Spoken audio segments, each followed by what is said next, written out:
بسم الله ما شاء الله، اللهم بارك، اللهم صل على سيدنا النبي. عمر الفراخ اللي قدامك دي 40 يوم ما شاء الله، واخده شكل البلدي وميزاته وواخده التسمين واوزانه. اللهم بارك. دايما برشح لكم الفراخ دي.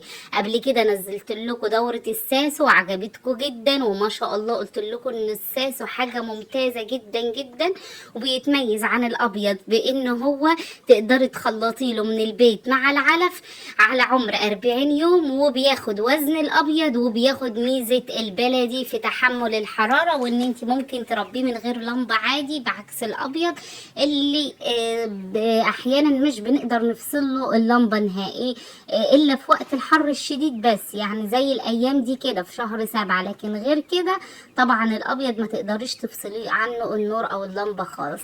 زي ما انتم شايفين ما شاء الله تبارك الله، الفراخ الجميزه معاكم النهارده عمر 40 يوم ما شاء الله، اللهم بارك. اوزان حلوه جدا، دوره جميله جدا وسهله وبسيطه. برشحه لكم بقى عن الساسو، بيتفوق عن الساسو بكتير. في ايه يا ام احمد؟ طيب في الوزن هو زيه في الوزن بالظبط، زيه في التربية. بتحتاجي أول مثلا شهر 40 يوم بتأكلي علف، وبعدين بتخلطي. يعني إن شاء الله هنبدأ له تخليط الأسبوع ده مع العلف، عيش وردة وتشيش وبواقي البيت، كزب، برسيم، أي حاجة متوفرة عندك، بطاطا مبشورة، كل الحاجات دي المتوفرة عندك تقدري تحطيها للطيور دي. يبقى هو بياخد ميزة البلدي وأوزان التسمين، بس دورته بتكون طويلة شوية. يعني مثلا ده بيندبح على 2.5 شهور زي الساس.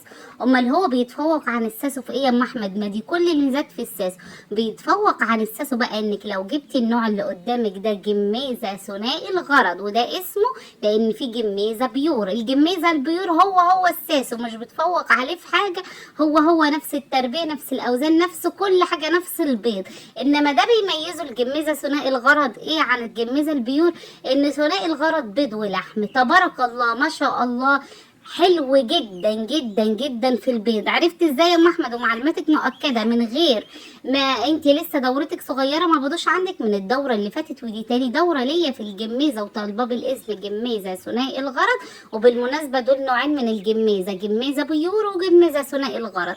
اللي عايز يشوف بيض الجميزه ما شاء الله هنزل بيه فيديوهات جايه كتير، بس عايزه منكم دعم كبير، تعليقات حلوه ولايكات كتير على الفيديو، وشيروا الفيديو قد ما تقدروا عشان نوصله ونوصل الصفحه واقدر انزل لكم الفراخ الجميزه اللي عندي. اللي عايز مستعجل وعايز يشوفها موجوده الدوره كامله عندي على صفحه الفيسبوك، اسالني على اسم الصفحه واكتب لك في التعليقات.